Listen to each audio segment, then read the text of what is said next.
Bapak Ibu Guru SMA Negeri 1 Cilimus yang sudah berkenan hadir dalam kegiatan diseminasi tentang penerapan pemahaman dan pengalaman budaya positif, di mana diseminasi ini saya lakukan sebagai salah satu bentuk praktik baik saya dan juga dalam rangka pemenuhan tugas saya dalam modul 1.4 tentang budaya positif yang sudah saya peroleh.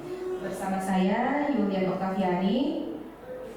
Saya adalah CDP Angkatan 11 dari Kabupaten Kuningan, dari SMA Negeri 1 Cilimus. Oke Bapak Ibu, kemudian sholawat serta salam semoga tercurah limpahkan kepada junjungan Nabi besar kita, Nabi Agung Muhammad SAW, beserta para keluarganya, para sahabatnya, dan kepada para pengikutnya. Semoga termasuk kita semua. Semoga kita semua nanti mendapat syafaatnya di yaumil akhir nanti. Amin ya rabbal alamin. Oke Bapak Ibu, sebelum kita memulai, alangkah baiknya kalau kita membaca basmalah terlebih dahulu. Semoga kegiatan diseminasi pada pagi hari ini dapat berjalan dengan lancar. Bismillahirrahmanirrahim. Terima kasih Bapak Ibu. Masih semangat ya Bapak Ibu ya? Oke, terima kasih Bapak Ibu. Mari kita dengungkan slogan Najis kita tercinta. Kalau saya bilang Najis, jawabannya adalah juara. Tapi saya minta juaranya 3 kali. Jadi Najis, juara, juara, juara. Siap Bapak Ibu ya? Oke. Najis, juara, juara, juara. Oke. Terima kasih Bapak Ibu semua.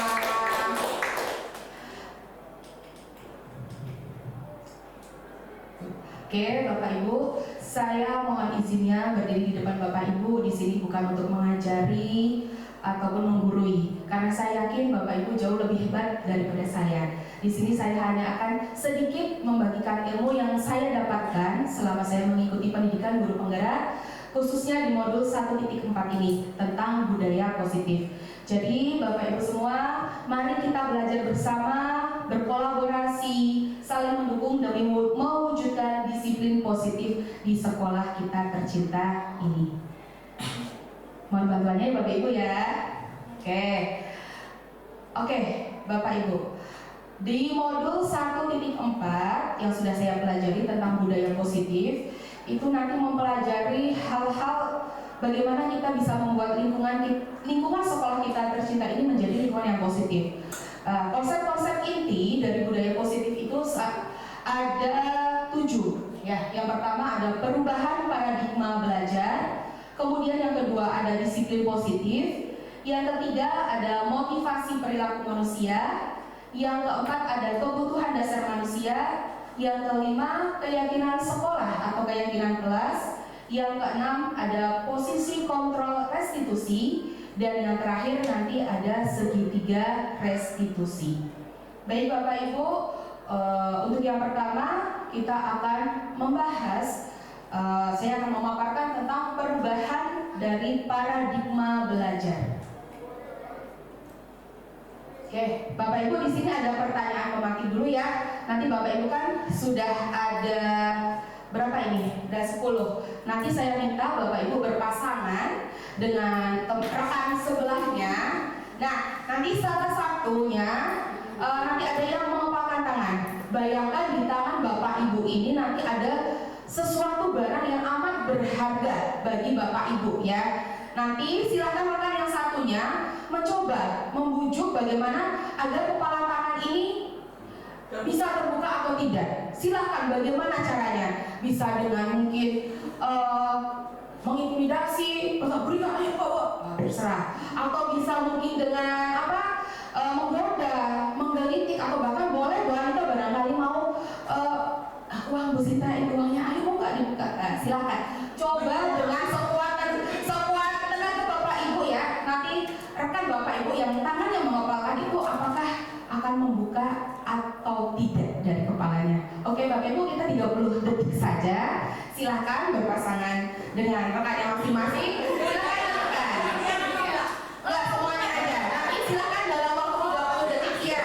Berpasangan kan? Misalnya Pak Uu yang mau pilih Pak Uu ya udah. Oke. Silahkan. Ada yang satu mengepalkan tangan, ada yang satunya tidak. Silahkan coba saudara buka caranya yang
Jadi apa sih alasannya kok kenapa yang ini tertutup, yang ini terbuka? Ya, alasannya kenapa kok sampai terbujuk? Padahal barang itu adalah barang yang sangat berharga bagi Bapak Ibu semua.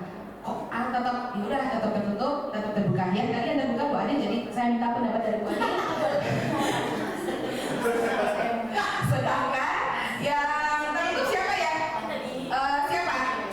Bu Sinta atau Bu Anita? Ya, boleh. Dari yang terbuka dulu ya. Ya, saya pengen tahu kenapa kok Bu Adit pada akhirnya bisa membuka apa yang sudah selama ini disimpan dengan rapat. Oke, silakan Bu Adit.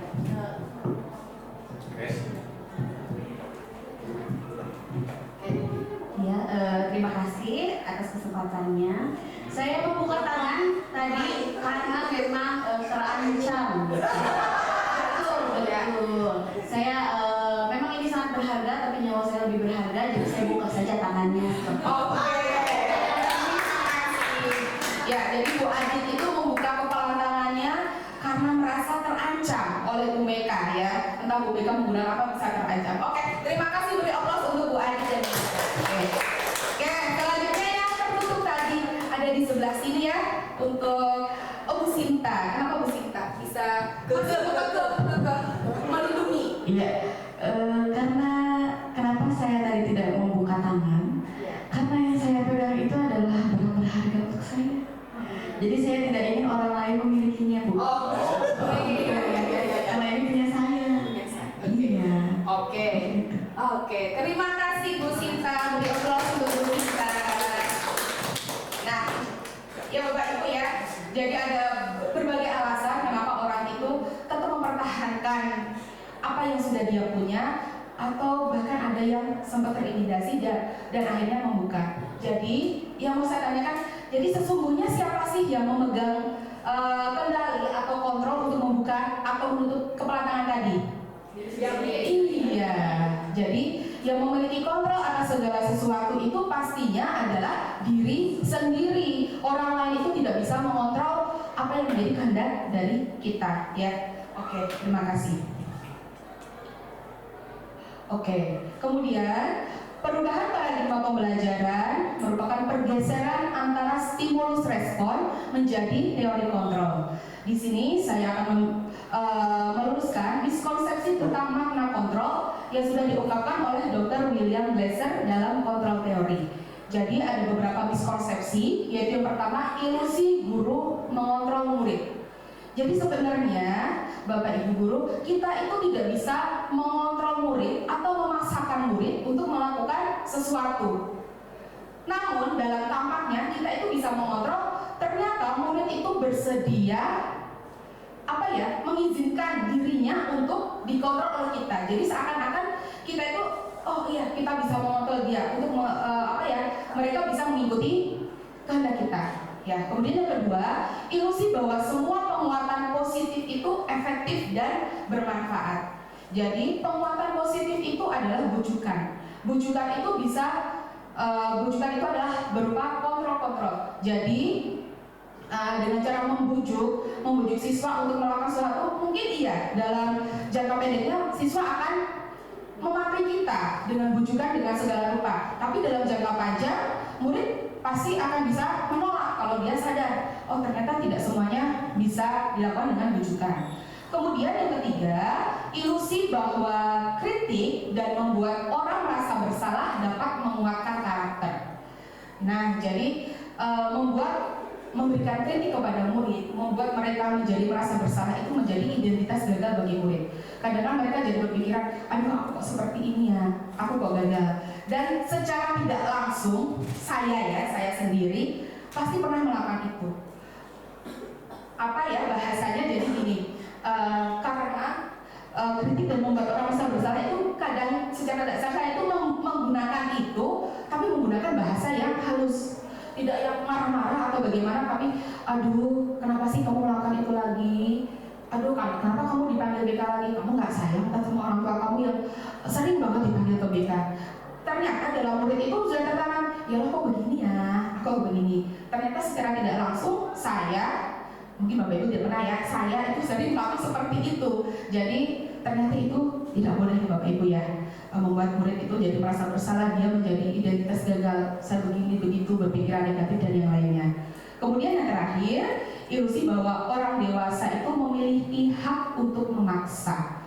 Jadi orang dewasa itu memiliki hak, ya kita aja lah sudah seperti ini, kita inginkan ada kadang memaksakan sesuatu kepada anak didik kita, padahal itu tidak boleh. Dalam jangka panjang mungkin murid itu akan mudah penolakan. Kalau mereka sudah sadar, oh itu enggak, kok dipaksa ya seperti ini, pasti akan ada penolakan. Bahkan dalam hal yang lebih besar lagi akan memunculkan yang namanya permusuhan antara kedua belah pihak, seperti itu. Nah, ini perubahan paradigma dari stimulus kontrol menjadi teori kontrol. Ya, dalam stimulus respon itu realitanya kebutuhan kita sama. Tapi dalam teori kontrol bahwa realitas dan kebutuhan kita itu pasti akan berbeda-beda antara yang satu dengan yang lain. Kemudian yang kedua, semua orang melihat hal yang sama. Padahal setiap orang itu pasti memiliki gambaran yang berbeda-beda, pandangan yang berbeda-beda. Kemudian ada kita mencoba mengubah orang lain agar berpandangan sama seperti kita. Tidak bisa ya Bapak Ibu ya, kita tidak bisa mencoba orang lain itu sama seperti kita. Orang lain itu, tapi kita harus berusaha untuk memahami pandangan orang lain terhadap dunianya. Kita yang harus memahami. Kita tidak bisa memaksakan, ayo ikut sesuai pandangan saya, harus begini-begini, nggak bisa. Kemudian perilaku buruk dilihat sebagai suatu kesalahan. Teori kontrolnya bahwa semua perilaku itu pasti memiliki tujuan. Kemudian orang lain bisa mengontrol saya. Teori kontrolnya hanya saya yang bisa mengontrol diri saya sendiri. Kemudian sampai yang terakhir nanti ada model berpikir menang atau kalah. Teori kontrolnya adalah model berpikir menang dan menang. Oke Bapak Ibu, tadi tentang paradigma perubahan belajar. Kemudian selanjutnya kita akan membahas tentang disiplin positif. Oke, ada pertanyaan pematik dari saya, yaitu apa langkah awal yang harus dilakukan untuk menciptakan lingkungan yang positif? Kira-kira apa ya Bapak Ibu ya? Untuk menciptakan lingkungan yang positif itu kita kira-kira harus bagaimana langkah awalnya? Ada yang mau berpendapat?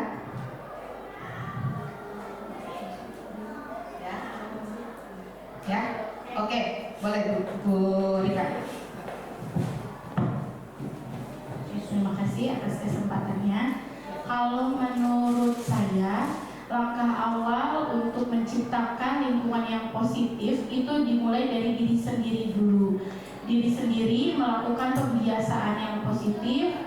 Ketika kita sudah terbiasa positif, insya Allah lama-kelamaan akan tercipta lingkungan kita yang positif. Oke, terima kasih Bu Rika ya. Oke, terima kasih. Memang betul ya, untuk menciptakan lingkungan yang positif itu lebih baik dari diri kita sendiri dulu. Kalau diri kitanya sudah positif, nanti lama-kelamaan mungkin lingkungan juga akan mengikutinya, mungkin akan meneladani apa yang sudah kita laksanakan. Nah, bisa juga seperti ini. Salah satu strategi yang dapat kita lakukan adalah dengan mengkaji ulang penerapan disiplin di sekolah kita, ya. Apakah penerapannya sudah efektif ataukah masih perlu ditinjau ulang kembali? Oke. Nah, jadi disiplin positif itu merupakan suatu cara penerapan disiplin yang mengajarkan anak bertanggung jawab dan menumbuhkan kesadaran diri berdasarkan nilai-nilai kebajikan. Disiplin positif lebih ke arah disiplin diri yang dapat mengontrol diri dalam melaksanakan atau melakukan segala tindakan. Kemudian disiplin diri dapat membuat murid itu memahami dan menyadari berdasarkan motivasi dari dalam dirinya sendiri, motivasi internal, bukan karena paksaan, pujian ataupun hukuman. Diharapkan seperti itu. Jadi dengan disiplin positif itu murid yang memunculkan motivasi, bukan karena dipaksa oleh bapak ibu guru atau karena ingin mendapatkan pujian ataupun hukuman. Oke, ini adalah nilai-nilai kebajikan yang terdapat dalam profil pelajar Pancasila. Untuk Bapak Ibu guru juga sudah tahu ya, ada 6 dimensi, yaitu yang pertama bisa dibacakan mungkin dari sebelah sini nilai-nilai kebajikan yang ada dalam profil pelajar Pancasila. Oke, ya aku ikat. Ya. Nilai kebajikan dalam profil pelajar Pancasila terdiri dari beriman, bertakwa kepada Tuhan Yang Maha Esa dan berakhlak mulia. Selanjutnya ada mandiri, terus berkebinekaan global, bergotong royong, kreatif, dan bernalar kritis. Ya, terima kasih Bu Ikel. Ya, ini adalah nilai-nilai kebajikan atau yang sering kita kenal mungkin karakter dalam profil pelajar Pancasila. Ada beriman dan bertakwa kepada Tuhan Yang Maha Esa dan berakhlak mulia, ada mandiri, ada berkebinekaan global, bergotong royong, kreatif, dan bernalar kritis. Insya Allah sekolah kita sudah menerapkan itu Bapak Ibu ya, banyak sekali mungkin dalam pembelajaran atau mungkin dalam proyek dan yang lainnya. Nah, kemudian selanjutnya adalah motivasi perilaku manusia. Nah, ini Bapak Ibu, jadi dalam kehidupan itu kita pastinya memiliki motivasi dalam melaksanakan segala kegiatan. Begitu juga dengan murid ya. Ada yang motivasi yang pertama yaitu untuk menghindari ketidaknyamanan atau hukuman. Itu adalah motivasi yang berasal dari luar. Kira-kira Bapak Ibu pernah tidak melaksanakan motivasi itu karena menghindari ketidaknyamanan atau karena menghindari hukuman? Pernah ya. Saya pribadi juga pasti. Udah ada yang mau menceritakan tidak motivasi menghindari ketidaknyamanan atau hukuman? Ada yang pernah merasakan oh ya karena ini jadinya pernah? Mungkin kalau saya dulu karena apa ya? Dulu di sekolah yang dulu karena pembelajaran aja, karena memang di swasta kan dituntut apa-apa harus tepat waktu, apa-apa harus konsisten. Jadi salah satunya ketika menerapkan ya udah kalau masuk itu ya udah diusahakan sama seperti di Najis dulu di sekolah saya juga masuk 645 dan itu tegas sekali bahwa guru-guru itu memang harus masuk jam segitu, tidak boleh lebih. Nah, itu karena ini tidak dapat hukuman SP kalau zaman dulu di sekolah swasta, jadi ya udah diusahakan mau nggak mau kadang dongkol ya udah masuk jam sebelum 6.45. Kemudian yang kedua, motivasi karena mendapatkan imbalan atau penghargaan dari orang lain. Ini juga merupakan motivasi yang muncul dari luar, motivasi eksternal. Ada yang mau menceritakan nggak kira-kira pernah melakukan itu, dapat imbalan? Ada, Bapak Ibu? Apa gimana maksudnya? Karena ingin dapat coklat. Karena apa?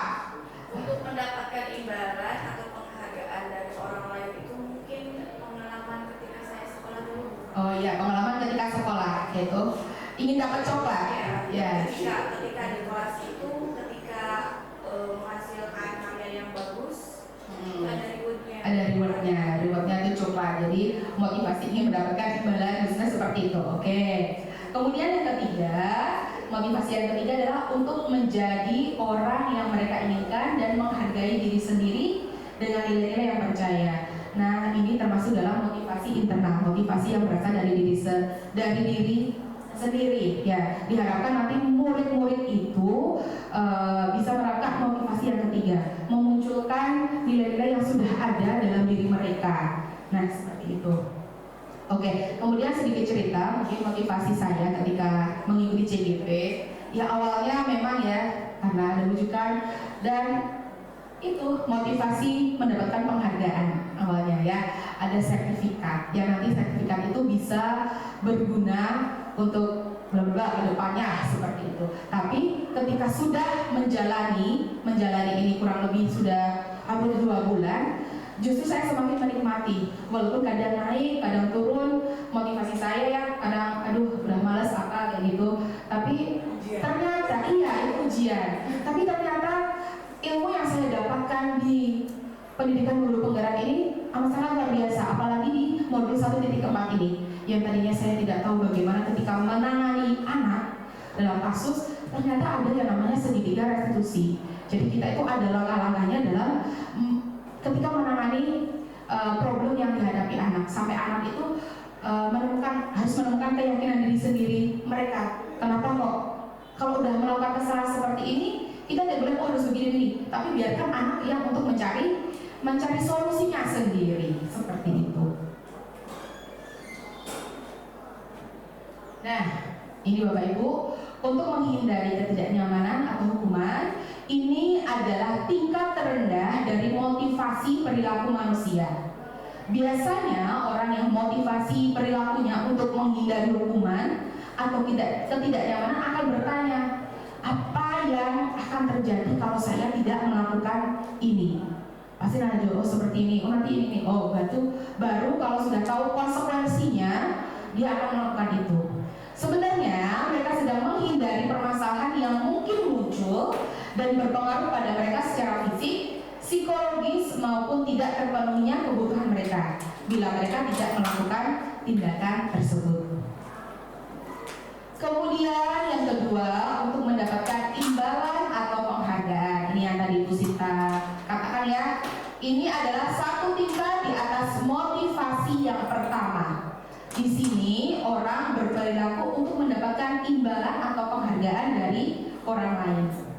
Orang dengan motivasi ini akan bertanya, apa yang akan saya dapatkan jika saya melakukan itu tadi? Sama seperti saya awal mengikuti JPP karena ingin mendapatkan sertifikat.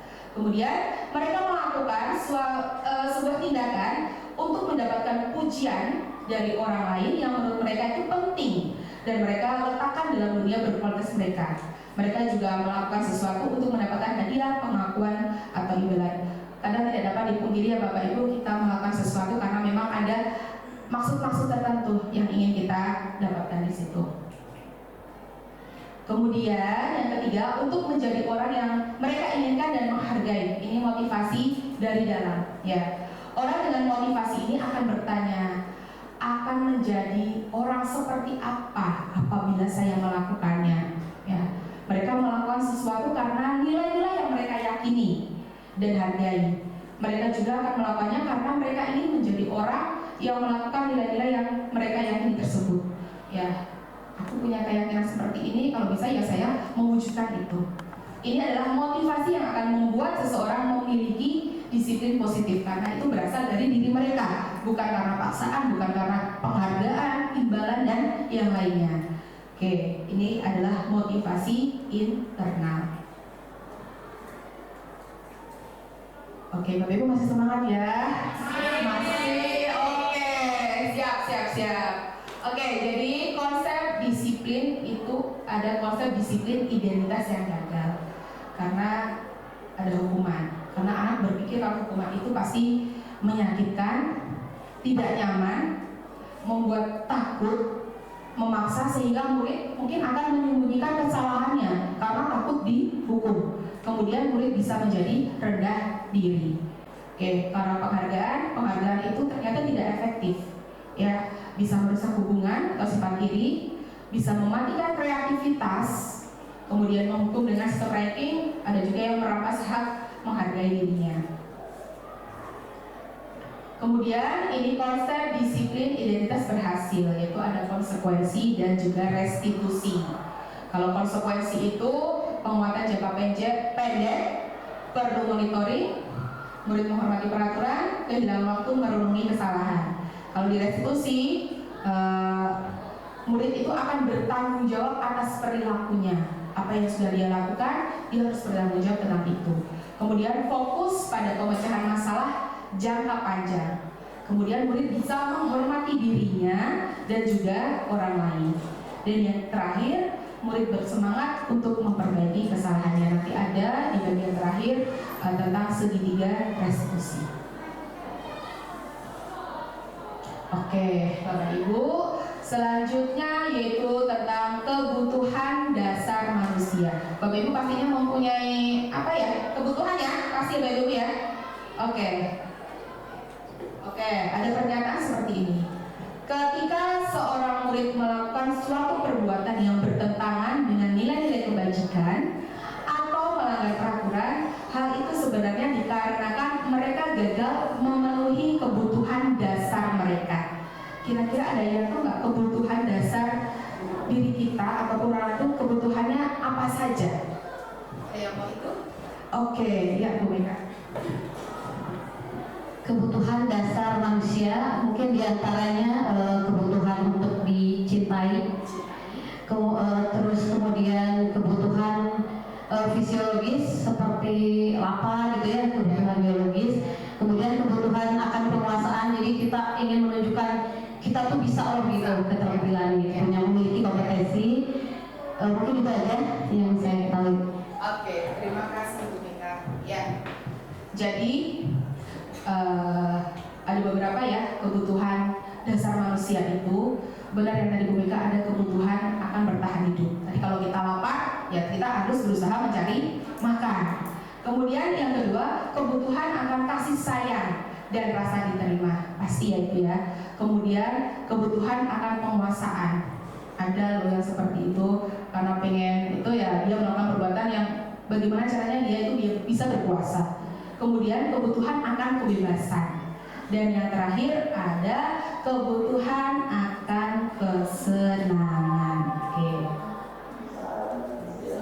Nah, sekarang Bapak Ibu, ini saya memiliki satu kasus, yaitu tentang Ibu Zulaikha yang merupakan wali kelas 11. Itu dia sedang bingung menghadapi ulah salah satu muridnya yang bernama Tommy. Beberapa anak telah mengeluhkan Tommy itu sering kali meminta bekal makan siang dengan cara dipaksa.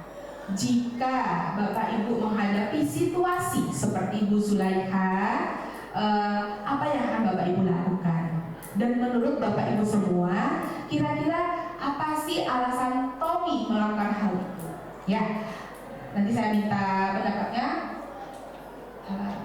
Oke, apakah Tommy itu akan kelima-limanya ini atau apa? Mungkin Bapak Ibu bisa studi kasus kira-kira apa Tommy melakukan itu tuh bagaimana dan Bu Zulaikha itu bagaimana? Mangga Bapak Ibu silakan.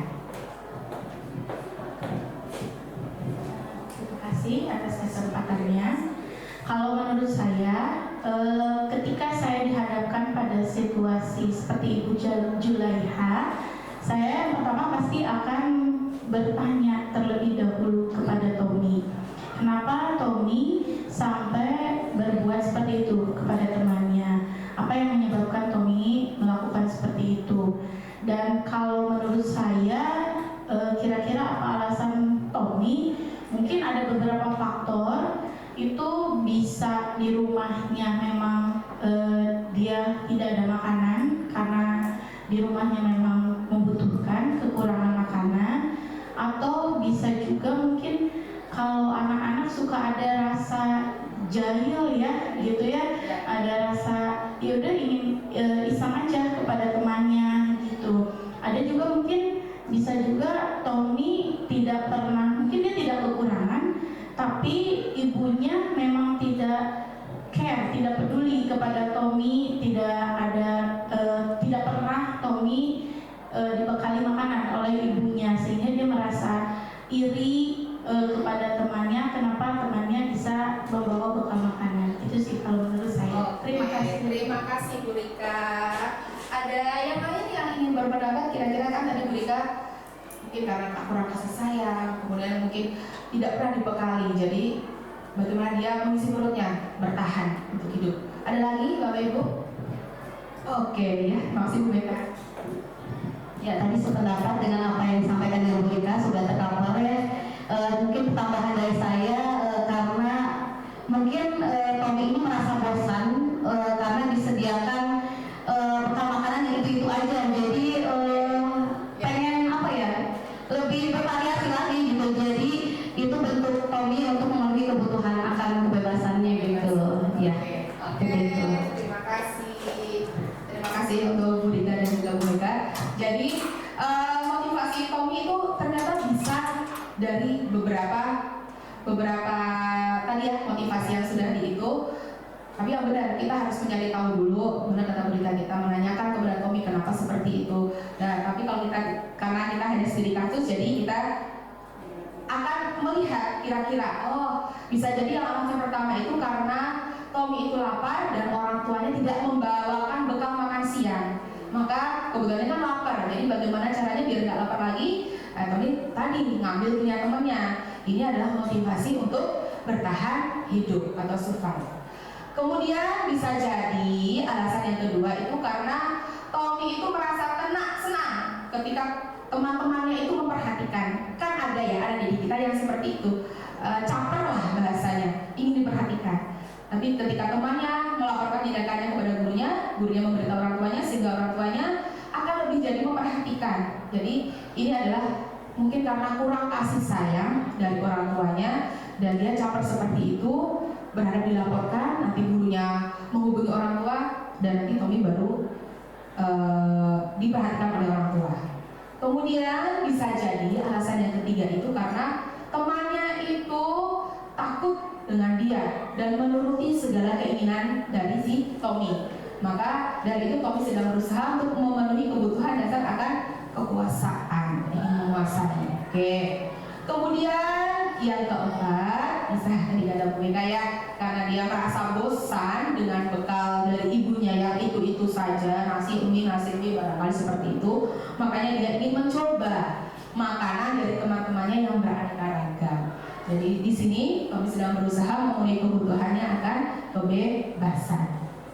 Kemudian yang terakhir bisa jadi alasan Tommy itu karena ia melakukan karena iseng dan ingin menikmati ekspresi wajah teman-temannya yang kesal. Ada kan hal seperti itu, kalau mengganggu terus dia senang hihi, padahal temannya kesel banget.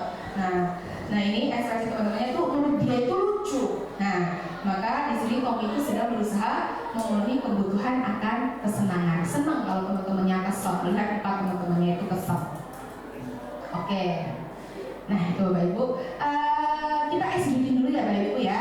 Oke, di sini nanti silakan berapa jumlah hewan yang Bapak Ibu lihat ada di gambar berikut. Oke, silakan. Kira-kira ada berapa Bapak Ibu? Berapa? Itu dulu.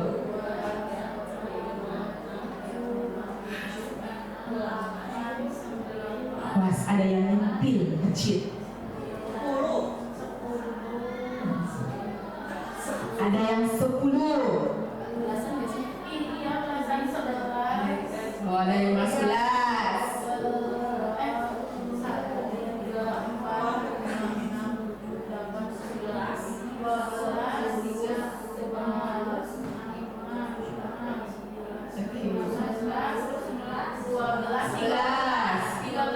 Berapa? Ada yang 10, ada yang 11, ada yang 13. Ada lagi? Ada lagi? Biar agak santai dulu. Ada yang kecil.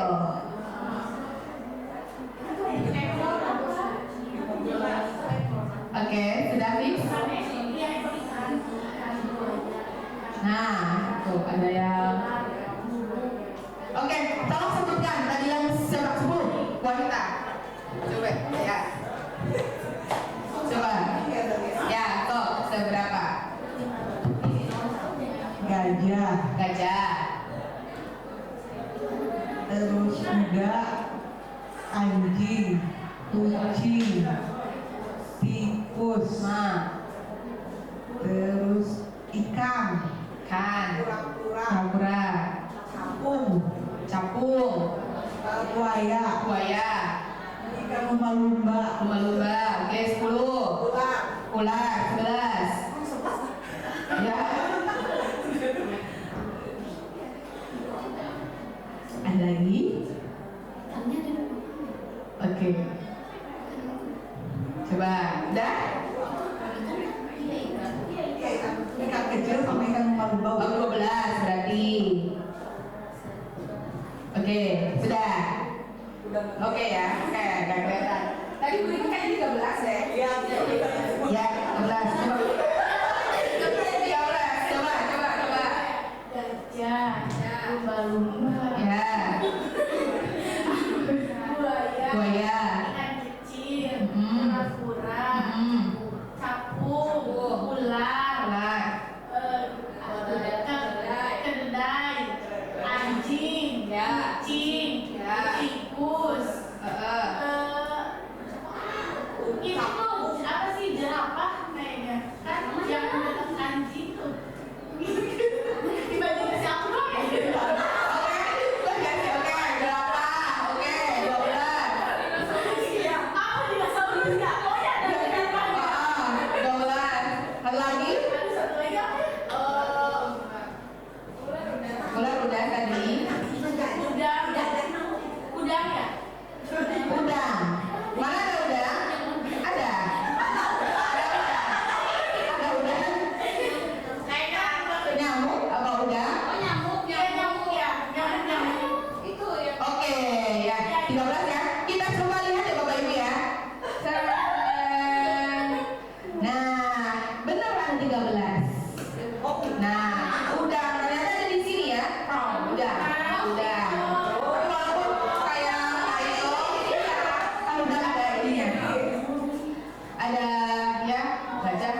anjing, kucing, bener? Ular, nyamuknya ada di, oh itu tuh nyamuk. Nah, ya, ada burung, kepalanya doang.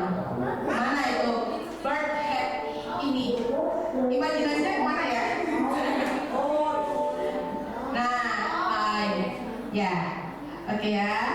Itu tadi ada ternyata imajinasi orang tuh berbeda-beda antara satu dengan orang yang lain. Oke, ternyata ada 13. Oke, sudah Bapak Ibu ya? Sudah ada face? Kita lanjut laginya nanti. Oke, dinosaurus ya. Boleh. Imajinasi kan bebas ya. Oke, Bapak Ibu, selanjutnya kita akan membahas tentang keyakinan sekolah atau keyakinan kelas. Saya yakin Bapak Ibu di awal semester ini sudah menerapkan ya pembuatan keyakinan kelas terutama ya, atau keyakinan di mapel pelajaran masing-masing. Oke, Ibu, ada pertanyaan pemantik dari saya. Menurut Bapak Ibu, apakah keyakinan kelas dan peraturan kelas itu adalah hal yang sama? Sama atau berbeda? Boleh ya? Pakai ya? Boleh. Apa? Kira-kira sama atau berbeda? Kalau menurut saya itu berbeda. Bedanya apa? Kalau keyakinan kelas itu hasil kesepakatan bersama antara guru dengan siswa. Tapi kalau peraturan kelas itu hanya dibuat oleh salah satu pihak saja. Misalkan guru saja gitu. Terima kasih. Oke, terima kasih untuk Bu Rika. Ya. Betul apa yang disampaikan oleh Bu Rika tadi, bahwa keyakinan kelas itu adalah kesepakatan yang dibuat antara kita, guru, dengan siswa. Tujuannya untuk menciptakan lingkungan belajar yang positif dan produktif di dalam kelas. Ya Bapak Ibu, pasti udah nerapin ya Bapak Ibu ya. Kita membuat dulu keyakinan kelas, nanti ada caranya. Kemudian kalau peraturan kelas atau peraturan sekolah ini di sisi lain biasanya memang dibuat oleh guru atau oleh sekolah tanpa melibatkan siswa. Oke. Nah, ini adalah foto ketika saya menerapkan pembuatan keyakinan kelas untuk mapel saya sendiri. Saya itu buat untuk mapel saya dalam pelajaran sejarah itu apa yang boleh dilakukan dan apa yang tidak boleh. Kemudian di kelas saya yang wali kelas sendiri di 10-12 saya juga membuat keyakinan kelas untuk semua warga kelas 10-12. Oke. Di sini guru berperan dalam mewujudkan terbentuknya keyakinan sekolah atau kelas dengan adanya kesepakatan antara guru dengan murid. Ada kesepakatannya. Kemudian keyakinan sekolah atau kelas itu berupa pernyataan-pernyataan universal yang mudah diingat dan dipahami dan harus diterapkan di lingkungan sekolah. Oke, nih pembentukan keyakinan kelas ya. Keyakinan kelas itu bersifat lebih abstrak atau lebih umum daripada peraturan yang lebih rinci dan konkret. Kemudian keyakinan kelas itu berupa pernyataan universal sudah. Pernyataan keyakinan kelas senantiasa dibuat dalam bentuk positif. Misalnya, ketika kita menerapkan, mungkin kan banyak yang menulis tuh di kertas sticky note misalnya, tidak boleh membuang sampah di kelas, tidak boleh berbicara ketika guru menerangkan. Nantinya kita ubah menjadi kalimat positif. Misalnya kalau tidak boleh membuang sampah, berarti kalimat positifnya kira-kira Membuang sampah pada tempatnya. ya, membuang sampah pada tempatnya bisa, atau bisa juga menjaga kebersihan. Kemudian kalau tidak boleh berbicara ketika guru sedang menjelaskan, kira-kira kalau diubah menjadi kalimat positif bisa apa? Oke, bisa sopan dan santun saat pembelajaran, atau bisa juga harus saling menghormati dan menghargai. Oke. Kemudian keyakinan kelas itu hendaknya tidak terlalu banyak sehingga murid itu akan mudah mengingat dan memahami keyakinan kelas tadi. Kemudian keyakinan kelas sebaiknya sesuatu yang dapat diterapkan di lingkungan tersebut ya. Kemudian warga kelas hendaknya itu berkontribusi dalam membuat keyakinan kelas lewat kegiatan curah pendapat. Pastinya ketika kegiatan kelas tadi semua murid harus ikut. Nanti menempelkan semua, tidak ada yang tidak menuliskan. Walaupun nanti ketika sudah dianalisis mungkin ada yang sama, nanti kita ambil kesimpulan secara besarnya. Kemudian bersedia meninjau kembali keyakinan kelas dari waktu ke waktu. Jadi Bapak Ibu, mungkin saya berusaha nanti kalau ada perubahan lagi, ada yang ditemukan, nanti kita tinjau ulang keyakinan kelas yang sudah kita buat, apakah perlu ditambah atau bahkan perlu dikurangi. Nah ini dia, mungkin saya tidak perlu ini ya, Bapak Ibu, saya yakin sudah menerapkan semua cara membuat keyakinan kelas, yaitu murid menuliskan keyakinan kelas yang mereka miliki dalam kertas warna-warni seperti tadi, mengulasnya kalau sudah murid-murid menempel, kemudian memilah keyakinan kelas mana yang penting yang perlu dipilih, kemudian mengubah keyakinan kelas menjadi kalimat positif seperti tadi, dan yang terakhir mengecek dan menyepakati keyakinan kelas secara bersama-sama dalam satu kelas tersebut. Nah ini Bapak Ibu dokumentasi ketika menerapkan pembuatan keyakinan ini untuk mata pelajaran sejarah saya sendiri. Jadi keinginannya murid bagaimana sih ketika pelajaran sejarah, ada yang boleh izin ke WC maksimal 3 orang, jadi kita bikin. Kemudian tidak boleh makan, ada bahkan yang menulis boleh makan makanan berat. Terus saya nanya, memang boleh ibu ngajar kamu di belakang makan nasi padang kayak gitu? Kan aneh, nggak boleh dimanapun, kan kamu berarti tidak menghargai ibu kan kalau seperti ibu ngajar, terus kamunya makan. Nah seperti itu, nanti akhirnya terbuat kesepakatan kelas dalam mapel sejarah, dan ada konsekuensi ketika murid melanggar keyakinan yang sudah mereka buat tadi. Nah ini adalah kesepakatan kelas yang saya buat bersama murid yang saya wali kelasi di 10-12. Hanya ada 5, yaitu bekerja sama dalam menjaga kebersihan, kemudian saling peduli, menghargai dan membantu sama lain, kemudian aktif di kelas, tepat waktu masuk kelas, dan juga tepat waktu dalam mengumpulkan segala tugas dari Bapak Ibu guru. Kemudian menjaga dan meletakkan barang sesuai pada tempatnya. Ini kesepakatan saya dengan anak-anak saya kelas 10-12. Oke, Bapak Ibu, kita masuk ke 2 materi terakhir ya. Yang pertama, yang ini adalah posisi kontrol restitusi. Jadi kita sebagai guru harus menerapkan posisi kontrol yang mana ketika kita menghadapi problem yang dihadapi oleh murid. Nah, ini Bapak Ibu guru, 5 posisi kontrol restitusi. Ya, yang pertama, guru itu sebagai penghukum. Kemudian yang kedua, guru sebagai pembuat merasa bersalah. Yang ketiga, guru sebagai teman. Yang keempat, guru sebagai pemantau. Dan yang terakhir, guru sebagai manajer. Nah ini, kira-kira Bapak Ibu di sini pernah melakukan yang mana dalam mengontrol restitusi? Coba. Kalau saya yakin saya pernah merasakan semuanya. Ya, pernah merasakan semuanya. Ada yang bisa sharing cerita ketika menjadi penghukum atau pembuat merasa bersalah, atau teman, atau manajer. Ada yang bersedia? Itu barangkali Bu Ike dari BK yang barangkali itu kira-kira ya dari Bu Ike misalnya apa? Oh ya, iya BK adalah teman. Ya kan? Itu mangga kita coba ceritakan aja yang pernah Bu Ike lakukan ketika menghadapi permasalahan murid. Kira-kira Bu Ike itu mau posisikan dari kelima ini yang mana? Mungkin sebagai teman ya. Ya. Iya kan BK nanti ada teman ya. Ya.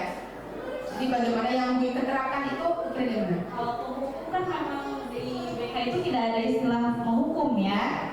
Terus mungkin saya sebagai teman karena kita setiap ada siswa yang konseling kita menerima dengan senang hati dan pendekatannya itu face to face kan.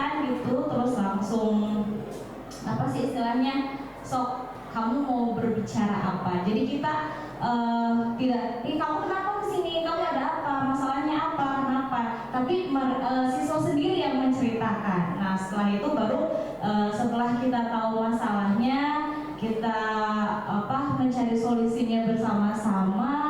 Seperti itu sih mungkin. Iya, terima kasih Bu Ika ya. Bu Ika sudah menerapkan sebagai teman. Kira-kira Bu Ika kalau menerapkan posisi guru sebagai teman, ada nggak dampak negatif ke depannya untuk murid tersebut? Apakah murid akan menjadi, maaf ya, barangkali seperti ini, udah santai aja nanti ibu itu.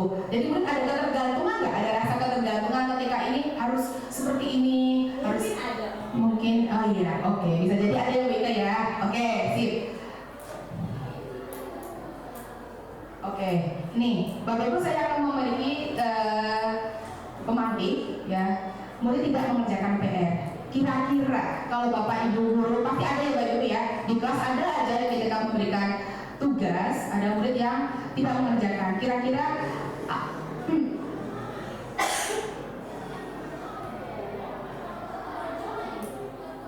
kira-kira apa yang Bapak Ibu katakan kepada murid tersebut? Baik sebagai posisi kontrol penghukum, pembuat merasa bersalah, teman, atau pemantau dan manajer. Kira-kira apa yang akan Bapak Ibu lakukan? Katakan, ketika sebagai penghukum, kira-kira bagaimana yang akan Ibu lakukan? Ibu katakan. Ya, coba Bu, ya, Mbak Sinta, ini. Ketika sebagai penghukum. Oke. Ketika guru sebagai penghukum, mungkin jika diposisikan terhadap saya ya, Ya. saya sebagai penghukum, ketika saya melihat ada murid saya tidak mengerjakan PR, paling saya berkata, kamu tidak mengerjakan PR, silakan kamu tutup pintu dari luar, tidak usah mengikuti pelajaran ibu. Oke, sebagai penghukum tidak boleh mengikuti pelajaran. Oke, terima kasih Bu Sinta. Kemudian kalau pembuat merasa bersalah, kira-kira bagaimana? Apa yang akan Bapak Ibu katakan untuk membuat rasa bersalah kepada murid? Ada lagi? Saya sering dijawab. Ya, boleh. Ya. Sering dijawab. Oke, siap. Biasanya saya melihat dulu ya Bu ya siswanya seperti apa. Kalau menjual rasa kecewa itu mudah sekali pada siswa ya. Kok bisa-bisanya kamu tidak mengerjakan tugas? Ini kan tugas gampang. Ibu sudah berharap lebih loh pada anak. Iya, betul. Ya, jadi anak merasa bersalah. Oke. Sekali Bu Ani. Itu juga sering saya lakukan ya. Secara tidak sadar itu kadang, ya Allah ini tugas tuh gampang. Kenapa nggak dikerjakan kayak gitu kan? Oke, sama Bu Adi. Kemudian kalau sebagai teman, kira-kira apa yang dikatakan? Kira-kira apa? Nggak apa-apa lah, Oke. nanti lagi kerjaan tugasnya. Oke, nggak apa-apa lah. Iya, kalau nggak ada, ya kan? Iya kan, karena sudah ada ya, udah ada nggak apa-apa. Besok lagi aja ya. Kumpulkan minggu depan ya, nanti kerjakan di rumah. Ya, seperti itu betul. Dan pemantau, gitu. Kamu tahu kalau pemantau kan bisa gini ya. Kamu tahu nggak kalau nggak ngerjain ada poin atau apa konsekuensinya? Nah, seperti itu. Sebagai manajer, oke lah, sip. Nih, nah bisa jadi bermacam-macam ya. Bisa jadi kalau kamu kerjakan PR-nya di tengah lapangan itu sebagai penghukum. Nah, kemudian membuat orang bilang, ibu kecewa dengan kamu. Berapa kali sih kamu mengulangi itu? Atau tadi kayak tadi, ya Allah, gitu aja gampang nggak bisa. Oke, sebagai teman, ayolah, besok kamu positif ya. Kali ini tidak apa-apa, kamu salah. Ada pemakluman dari guru tersebut, ya kan? Kalau nggak ya udah minggu depan lagi. Karena kalau sudah terlampau kesokan ya udah minggu depan deh kemudian lagi. Nah seperti itu. Kemudian sebagai pemantau ya biasa, hal apa yang kamu langgar, apa konsekuensinya kalau kamu tidak mengerjakan PR. Kemudian sebagai manajer ya kita harus mencari tahu, biarkan murid yang mencari tahu kesalahan mereka dan solusinya harus apa. Apa kamu tahu kesalahan kamu nak? Oh iya ibu, kira-kira bagaimana cara kamu untuk memperbaikinya? Nah, mungkin Bu jawabannya bisa A, B, C, D, dan E. Oke. Oke, Bapak Ibu, ini adalah 5 posisi kontrol dengan bahasa yang akan diucapkan ya. Ketika sebagai penghukum, guru itu berbuat bisa menghardik, bisa menunjuk-nunjuk, menyakiti bahkan menyindir. Nah, ya Allah gitu aja nggak bisa kayak tadi ya. Oke, kemudian kalau gurunya berkata, kalau kamu tidak melakukan, awas ya, rasakan ya, nanti kalau kamu nggak naik kelas bisa seperti itu. Kemudian hasilnya apa? Ketika guru seperti itu, murid bisa jadi akan memberontak. Kemudian bisa jadi menyalahkan orang lain dengan berbagai alasan, ini bu karena ini bukunya dipinjam atau apa. Atau bisa juga murid akan berbohong. Kemudian murid akan berkata, oh nanti biarkan saja, nanti juga nggak akan marah-marah lagi si ibunya. Dampaknya murid akan bisa mengulangi kesalahan yang sama. Sedangkan dalam membuat rasa bersalah, guru berbuat berceramah. Seharusnya kamu itu bla begini. Ibu kecewa sekali ya dengan kamu. Nah, guru berkata seperti itu ya. Oke. Kemudian hasilnya kalau kita menerapkan kita sebagai pembuat rasa bersalah, hasilnya itu murid sama, bisa tadi menyembunyikan kesalahannya, bisa menyangkal, bisa juga berbohong. Murid berkata, ibu maafkan saya ya. Oke, dampaknya murid akan merasa rendah diri karena secara tak sadar ya kita sering mengucapkan itu, jadi ya udah murid jadi aduh begini seperti yang tadi, kok saya begini ya, begitu ya. Oke. Kemudian yang identitas berhasil yaitu sebagai teman, guru berbuat membuatkan alasan-alasan untuk muridnya. Ada yang seperti itu. Oh ya nggak apa-apa, nanti ibu yang bertanggung jawab, ibu nanti yang menghubungi. Karena seperti itu ya, kepada apalagi yang kita wali kelasin kayak gitu. Udah nanti ibu yang izin muridkan, kalau bisa bawa HP kayak gitu. Kemudian guru berkata, iya, ayolah lakukan ini ibu, jangan bawa HP lagi. Udah kata nggak usah. Nah seperti itu bahasanya. Hasilnya apa? Kalau teman bisa jadi itu menimbulkan yang namanya ketergantungan. Santai ada Bu Yulian kok nanti bisa dibantu. Nah itu dampak negatif dari positif kontrol kita sebagai teman kalau terlalu dekat. Nanti kalau kitanya sudah itu murid ya kok ibunya gini ya sekarang ya, nggak kayak dulu, nggak kayak dekat lagi seperti itu. Kemudian murid berkata, saya pikir bapak ibu teman, jadi ya udah ternyata itu. Dampaknya murid jadi lemah, tidak mandiri dan tadi menimbulkan ketergantungan. Oke. Selanjutnya posisi kontrol sebagai pemantau. Nah kalau sebagai pemantau mungkin ini yang wakasek kesiswaan ya. Nah tahu nggak apa peraturannya? Apa yang kamu langgar? Jadi hasilnya murid itu bisa menyesuaikan diri, tapi bila diawasi. Kalau nggak diawasi ya udah los aja. Oke, murid berkata berapa banyak bidang. Oke, dampaknya menitik beratkan pada sanksi atau hadiah untuk dirinya sendiri, ya kan? Kalau alhamdulillah suka kita kan tegas-tegas ya. Jadi ketika ini sanksinya ya udah poin atau apa atau yang lain, bisa bawa HP yang berat-berat. Oke, good job lah untuk kesiswaan. Masya Allah. Kemudian yang terakhir adalah posisi manajer. Nah, dalam posisi manajer kita itu harus mengajukan pertanyaan-pertanyaan dulu, menggalinya. Kemudian guru akan berkata apa yang kita yakini, apa yang bisa kamu kerjakan untuk memperbaiki masalah ini. Biarkan murid yang menemukan solusinya. Nah, dampaknya bagi murid juga bagus. Mereka bisa mengevaluasi diri, bagaimana cara memperbaiki dirinya. Oke. Nah, Bapak Ibu, ini ada video yang mungkin bisa kita lihat bersama. Contohnya ketika kita menerapkan 5 posisi kontrol guru. Dipercepat saja.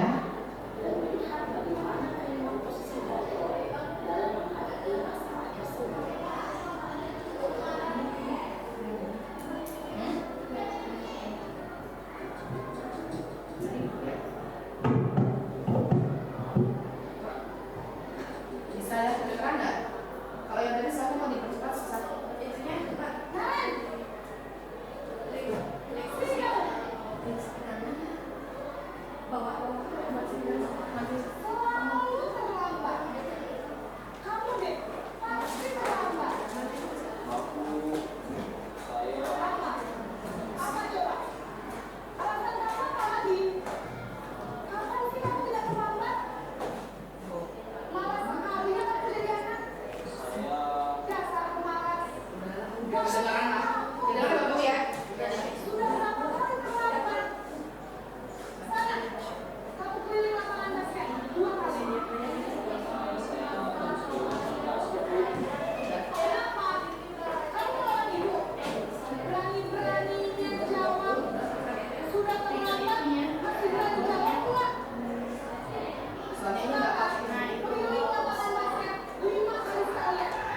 Ya sudah, lain kali jangan bikin ibu susah lagi ya nak ya.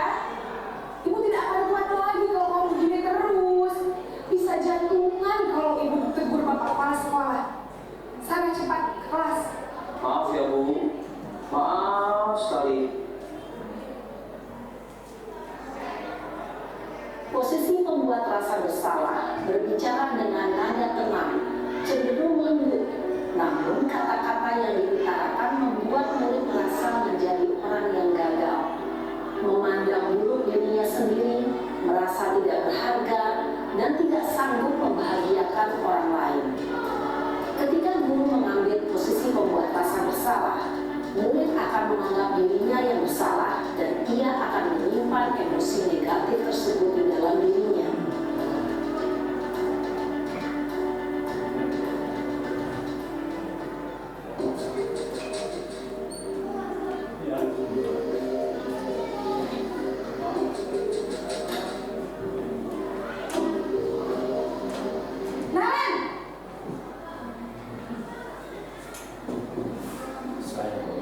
Selamat pagi Bu. Wah, sudah jam berapa ini nak? Terlambat lagi ya sayang. Iya Bu, habis ibu saya lupa bangunkan saya Bu. Kamu malah menyalahkan ibu kamu.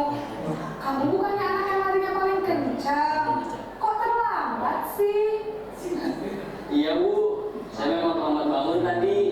Jadi biarpun saya lari kencang, tetap gak kekejar Bu. Ya sudah sana. Nanti lain kali larinya lebih kencang lagi ya. Biar gak terlambat lagi. Bikin seneng ibu. Demi ibu. Bisa kan? Bisa lah Bu. Ya sudah sana masuk kelas. Ibu beresin urusan absen kamu. Kamu ini ada-ada saja. Dalam posisi teman, guru berbicara dengan nada suara ramah, akrab, cenderung bersenda gurau untuk menjaga suasana tetap santai. Murid akan merasa senang, aman, dan akrab dengan guru. Identitas yang tercipta adalah identitas sukses atau berhasil. Namun, perlu diingat, karena ini masih dorongan eksternal, maka ada faktor ketergantungan dari murid kepada orang tertentu. Di sini, guru absennya, sehingga di lain waktu, murid bisa berperilaku baik, namun hanya kepada orang-orang tertentu saja.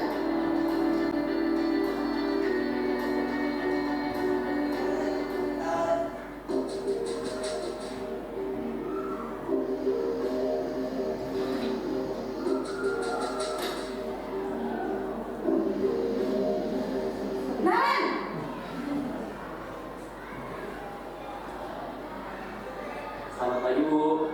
Naren, apa peraturan sekolah kita tentang jam berapa kita harus masuk sekolahnya? Kita harus di sekolah jam 7 Bu. Iya betul, sekarang sudah jam 7.20. Naren sudah tahu konsekuensinya jika terlambat hadir. Paham Bu, saya harus tinggal kelas pas jam istirahat selama 20 menit. Iya benar, konsekuensinya demikian. Jadi nanti jam 9.30 pas istirahat, kamu harus tinggal di kelas, kerjakan tugas tambahan untuk ketertinggalan kamu, ya? Baik Bu. Posisi pemantau mengandalkan penghitungan atau data untuk mengontrol murid. Guru mengarahkan murid berdasarkan peraturan dan konsekuensi. Seorang pemantau menunjukkan bahasa tubuh dan ekspresi wajah yang datar dan cenderung formal.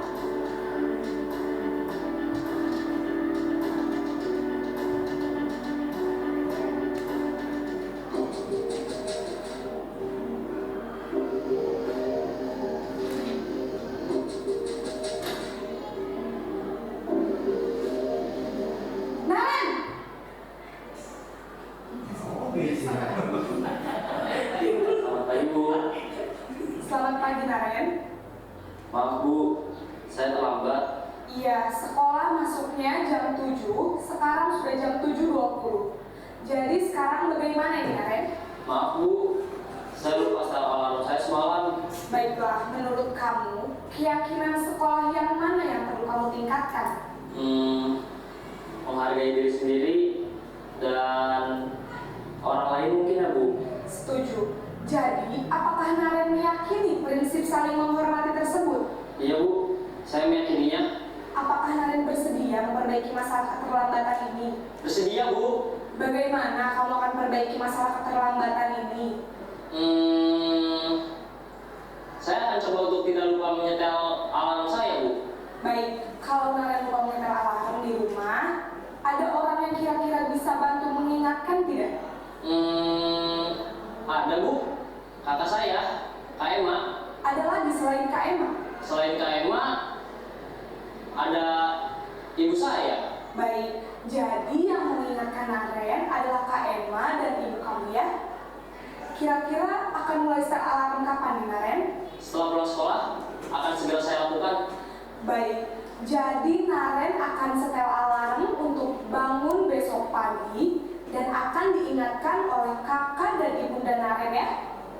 Ada lagi yang mungkin perlu dilakukan Naren? Agar tidak terlambat bangun lagi. Tidak ada Bu. Baik Naren, terima kasih untuk kerjasama kamu. Sekarang kamu perlu kembali ke kelas untuk belajar. Baik Bu, terima kasih. Posisi manajer adalah posisi kontrol yang disarankan untuk membimbing murid memiliki sikap disiplin yang positif, yaitu murid yang mandiri, bertanggung jawab, dan dapat memecahkan masalah. Tujuan dari posisi ini adalah agar murid dapat berefleksi atas tindakannya. Guru akan dengan tulus memberikan pertanyaan-pertanyaan bermakna, sehingga membuat murid dapat belajar dari kesalahannya dan mencari sebuah solusi untuk menyelesaikannya. Ibu dan Bapak guru hebat, setelah mengamati adegan kelima posisi kontrol tadi. Oke Bapak Ibu, tadi kan sudah ditampilkan dalam video bagaimana posisi kontrol kita sebagai guru. Ada yang sebagai penghukum dengan kalimat yang sangat menghardik, sangat keras. Ada yang seperti teman yang bahkan itu nantinya bisa menimbulkan kayak ketergantungan kita kalau terhadap guru itu. Kemudian ada posisi manajer, kemudian ada posisi pembuat merasa bersalah. Ya, tanpa kita sadari mungkin kita pernah melakukan itu semua. Dan Bapak Ibu, posisi kontrol guru yang paling ideal dan disarankan untuk membimbing murid adalah posisi kontrol manajer. Ya, di posisi ini guru dapat menerapkan disiplin positif yang berpihak pada murid dan yang juga memerdekakan murid. Tujuan dari posisi ini adalah agar murid dapat berefleksi atas tindakannya, sehingga murid itu bisa belajar dari kesalahannya dan mencari solusi sendiri apa yang harus dia lakukan untuk menyelesaikan permasalahannya. Kemudian tujuan seorang guru yaitu menciptakan murid yang mandiri, merdeka, dan bertanggung jawab dari posisi kita sebagai manajer. Oke Bapak Ibu, kita sudah di bagian yang terakhir yaitu tentang segitiga restitusi. Nah, ini Bapak Ibu ilmu baru yang saya dapatkan dari pendidikan program guru penggerak tentang segitiga restitusi. Oke, apa sih restitusi itu Bapak Ibu? Ada yang tahu restitusi itu apa? Oke, lanjut aja ya. Jadi restitusi itu adalah proses menciptakan kondisi bagi murid untuk memperbaiki kesalahan mereka, sehingga mereka bisa kembali kepada kelompok mereka dengan karakter yang lebih kuat. Nah, ada 9 ciri restitusi, yaitu yang pertama, bukan untuk menebus kesalahan, namun untuk belajar dari kesalahan. Yang kedua, untuk memperbaiki hubungan. Yang ketiga, ada tawaran, bukan paksaan. Kemudian yang keempat, restitusi itu menuntut untuk melihat ke dalam diri kita sendiri. Yang kelima, restitusi mencari kebutuhan dasar yang mendasari tindakan. Digali nanti. Kemudian yang keenam, restitusi diri adalah cara yang paling baik. Yang ketujuh, restitusi fokus pada karakter, bukan pada tindakan. Yang kedelapan, restitusi fokus pada solusinya. Dan yang terakhir, restitusi itu mengembalikan murid yang berbuat salah pada kelompoknya. Nah, ini tahapan dalam segitiga restitusi. Yang pertama yang harus kita lakukan adalah menstabilkan identitas guru. Kemudian yang kedua, validasi tindakan yang salah. Kenapa kamu bisa begini? Kenapa kamu bisa terlambat? Dan yang ketiga, menanyakan keyakinan. Misalnya, kira-kira apa yang akan kamu lakukan supaya tidak terlambat lagi? Nah, seperti itu. Nah, menstabilkan identitas yang pertama nih. Menstabilkan identitas dilakukan berdasarkan prinsip bahwa membuat kesalahan adalah bagian dari proses pembelajaran yang nantinya akan menggeser dari identitas gagal ke identitas yang sukses. Apa yang dikatakan oleh guru ketika menstabilkan identitas itu yang pertama, berbuat salah itu manusiawi kok nak, nggak apa-apa. Tidak ada manusia yang sempurna, bisa juga. Kemudian kita pasti bisa menyelesaikan masalah ini. Kemudian bisa juga kalau kamu menyalahkan dirimu sendiri terus-menerus, apakah kamu bisa bersikap baik pada dirimu? Nah, boleh seperti itu yang dikatakan. Kemudian yang kedua adalah validasi tindakan yang salah. Validasi tindakan yang salah dilakukan itu berdasarkan prinsip bahwa setiap perilaku berupaya memenuhi suatu kebutuhan tertentu, ya, sehingga guru atau orang tua akan bergeser yang awal tadi Bapak Ibu ya, dari pemikiran stimulus respon menjadi proaktif, serta akan lebih mengenali dan mengakui kebutuhan murid atau anak. Apa yang bisa dikatakan oleh guru? Oh gini, bisa jadi kamu pasti punya alasan kenapa kamu melakukan itu. Kemudian apa yang penting bagi kamu bisa. Kemudian yang ketiga, kamu boleh tetap berusaha menjaga sikap itu kalau anak kekeh ya, tapi tambahkan sikap yang lain yang baru. Kemudian, maukah kamu belajar dengan cara lain untuk mendapatkan yang kamu butuhkan tanpa harus misalnya anak memukul. Belajar cara lain tanpa harus memukul. Oke. Kemudian yang terakhir yaitu menanyakan keyakinan. Ya, menanyakan keyakinan dilakukan dengan memberi pertanyaan-pertanyaan bermakna kepada murid atau anak untuk memunculkan motivasi secara intrinsik, motivasi yang biar muncul dari dirinya, sehingga mampu mengaitkan keyakinannya dengan tindakan yang salah. Jadi kita bisa berkata kepada murid kita, apa nilai yang kita percaya di sekolah kita. Misalnya anak terlambat, oh misalnya menghargai seperti tadi. Kemudian nilai-nilai apa yang telah kita sepakati, kelas ini itu seperti apa. Kemudian bisa jadi apa yang kamu rasakan ketika kamu melakukan itu. Kamu menjadi orang seperti apa. Oke, Bapak Ibu, ini adalah kemarin yang saya lakukan ya, tentang segitiga restitusi kepada murid kelas 12. Oke, jadi Ibu melihatnya ada teman-teman dari kantin, betul nggak? Oke, kemudian setelah dari kantin, apa yang Anda lakukan sebelum masuk pembelajaran Ibu? Saya tidak melakukan apa-apa. Betul. Oke, jadi Rena, berbuat salah itu tidak apa-apa kok ya. Anda jujur ceritakan apa yang Rena perbuat tadi sebelum masuk ke pembelajaran Ibu. Tadi saya terpaksa membeli makanan dan memutusnya dibuang sembarangan tidak terkena. Oke, jadi Ibu tahu kenapa Rena itu membuang sampah sembarangan, padahal kan ada tempat sampah ya tadi di depan kelas ya. Kenapa coba? Saya tadi buru-buru karena saya melihat ibu siap-siap masuk kelas. Oh itu jadi karena buru-buru ya melihat Ibu mau masuk kelas, jadi Rena buru-buru membuang sampah sembarangan. Oke, jadi sekarang saya mau nanya lagi, apakah Rena tahu apa sih akibatnya kalau membuang sampah sembarangan itu? Oke, bagus. Rena kan sudah tahu ya akibatnya kalau membuang sampah secara sembarangan. Coba Rena ingat kembali keyakinan apa di sekolah kita yang ada hubungannya dengan kebersihan? Kita harus menjaga kebersihan lingkungan sekolah. Oke, betul. Rena masih mengingat itu. Coba sekarang kira-kira apa yang akan Rena lakukan untuk memperbaiki kesalahan Rena tadi? Saya akan mengambil bungkus makanan yang tadi saya buang sembarangan dan tidak akan membuangnya sembarangan lagi.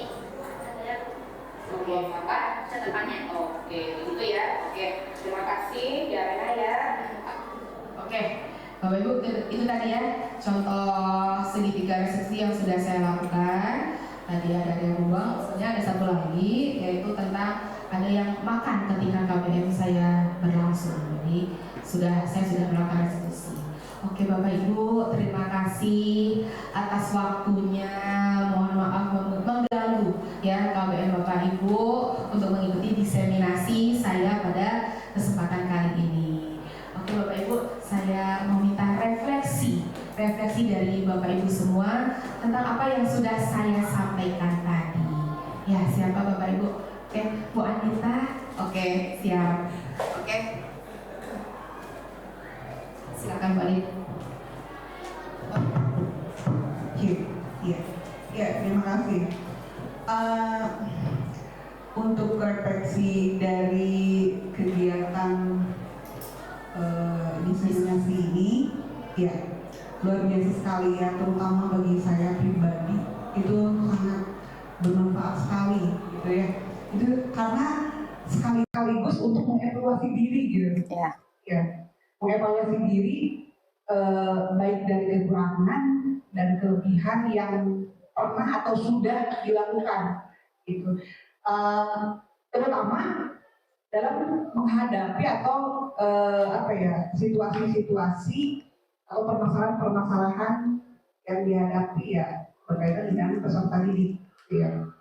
Dan kegiatan ini luar biasa sekali dan terima kasih telah berbagi ilmunya kepada kita semua, rekan-rekan guru di sekolah kita, agar bisa meningkatkan bagaimana budaya positif di sekolah kita itu lebih tambah meningkat lagi gitu. Ya, terima kasih, sukses buat Bu Yulien ke depannya. Amin. Sampai ke final. Ya. Amin. Iya, oke. Terima kasih Bu Anita. Mungkin satu lagi Bapak Ibu yang ingin memberikan refleksi ya dari apa yang sudah saya sampaikan. Oke, kepada Bu Rika. Angga. Terima kasih atas kesempatannya. Jujur untuk saya pribadi itu sangat bermanfaat sekali pertemuan kali ini. Materi yang sudah tadi disampaikan sama Bu Yulien itu sangat sangat bermakna untuk saya, karena dari situ saya sadar bahwa saya sebagai guru itu harus banyak lagi belajar, karena ternyata banyak hal yang ternyata saya salah nih selama ini gitu ya. Iya, sama. Jadi memang yang pertama sih ada beberapa hal yang saya garis bawahi di sini gitu ya, bahwa disiplin positif terbaik itu ketika muncul dari diri sendiri pertama. Kemudian yang saya ingat betul gitu ya, bahwa kita itu di sini guru itu harus jadi pengontrol untuk anak-anak kita, dan pengontrol yang baik kita itu harus jadi guru yang sebagai manajer. Jadi memang dari tadi beberapa pengontrol guru memang saya udah alami semua gitu ya. Tapi jujur untuk yang sebagai guru, sebagai manajer itu saya belum melakukannya. Tapi memang tadi melihat dari penjelasan bahwa iya betul, saya harus belajar itu, saya harus bisa jadi manajer untuk anak-anak kita itu di sini. Dan ya tadi juga terima kasih atas contoh dari tindakan kepada anak gitu ya. Mungkin kedepannya saya juga untuk memperlakukan anak ketika ada anak yang tidak disiplin itu memang harus ada 3 tahapan yang saya lakukan seperti yang dicontohkan tadi, yang seterusnya di 3 restitusi. Ya, sih kalau menurut saya. Terima kasih Bu Yulien atas sama-sama. Oke, terima kasih juga sama Bu Rika dan Bapak Ibu semua. Saya juga di sini masih belajar. Jadi apa yang saya sampaikan ini semoga dapat bermanfaat bagi Bapak Ibu semua. Terima kasih atas waktunya. Mohon maaf apabila ada kekurangan dari semuanya ya, dari segi penyampaian saya, dari jamuannya dan dari yang lain. Oke Bapak Ibu, terima kasih sekali lagi atas waktunya. Akhir kata semoga kita tergerak lekas bergerak, dan segera menggerakkan. Terima kasih. Wassalamualaikum warahmatullahi wabarakatuh.